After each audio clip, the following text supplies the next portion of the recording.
let's say one of the platforms decided to discriminate based on political viewpoint.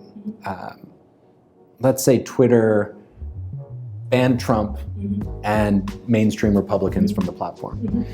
What tools, if any, could the government take to regulate Twitter? Not at all.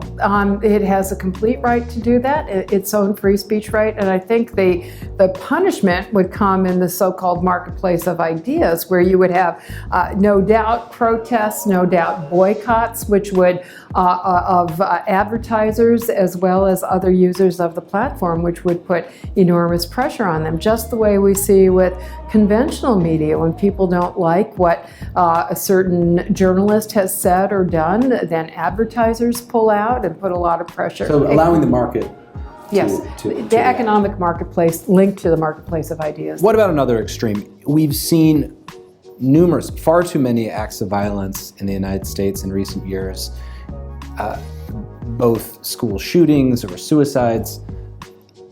If there's a platform that's being seen as promulgating violence, is that somewhere where the government can come in and act?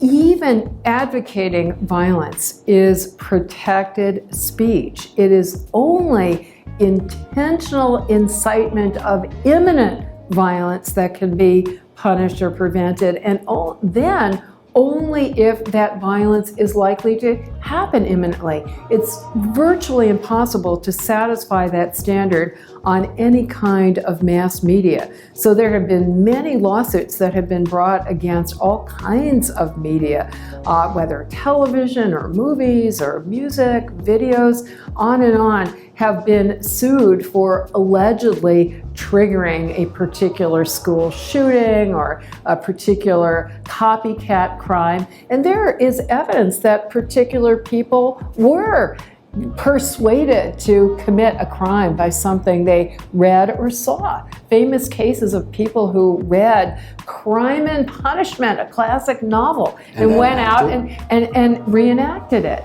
So rightly, the courts have said you can't. Dostoevsky wasn't responsible. Yeah, exactly. Or to cite two really famous examples, the Bible and the Quran have been invoked by many criminals, including those who have committed mass murders.